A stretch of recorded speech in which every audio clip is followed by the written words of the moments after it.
সবেই ইগো মাগব মিলি ইগো মাগব আমাৰতো ইগো মাগব মিচিং সমাজত চলে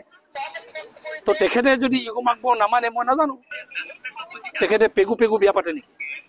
দলে দলে বিয়া পাতে নেকি মিচিং সমাজততো ইগো মাগব চলিবই আমাৰ সমাজৰ নিয়ম হয়তো আমাৰ সমাজৰ নিয়মৰ বাহিৰত যদি চলে বেলেগ কথা এতিয়া ৰাজীৱ লোচন পেগুৱে জিকিব পৰা নাই বাৰে বাৰে হাৰি আছে সেইটোৰ কাৰণে তেখেতে দুখত এইবোৰ কথা কৈছে এইটো বেলেগ কথা কংগ্ৰেছে ইমান বছৰ ধৰি এমএসিত এটা সময়ত লুণ্ঠন ৰাজ চলাইছিল পাছত গণতান্ত্ৰিকভাৱে নিৰ্বাচিত হৈ চৰকাৰ এমএসিত চলি আছে ভালকে চলি আছে এতিয়া কোনো পেপাৰ পত্ৰ আপুনি টিভিত ক'তো যিমান আৰটিআই মাৰক যিমান কংগ্ৰেছী মুখাই আৰটিআই মাৰক যিমান তথ্য বিচাৰক এমএসিত ক'তো দুৰ্নীতি হোৱা নাই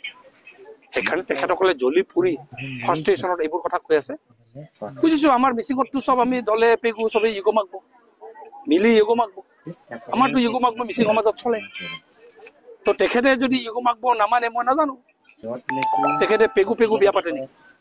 দলে দলে বিয়া পাতে নেকি মিচিং সমাজততো ইগো মাগব চলিবই আমাৰ সমাজৰ নিয়ম হয়তো আমাৰ সমাজৰ নিয়মৰ বাহিৰত যদি চলে বেলেগ কথা এতিয়া ৰাজীৱ লোচন পেগুৱে জিকিব পৰা নাই বাৰে বাৰে হাৰি আছে সেইটোৰ কাৰণে তেখেতে দুখত এইবোৰ কথা কৈছে এইটো বেলেগ কথা কংগ্ৰেছে ইমান বছৰ ধৰি এমএসিত এটা সময়ত লুণ্ঠন ৰাজ চলাইছিল পাছত গণতান্ত্ৰিকভাৱে নিৰ্বাচিত হৈ চৰকাৰ এমএসিত চলি আছে ভালকে চলি আছে এতিয়া কোনো পেপাৰ পত্ৰ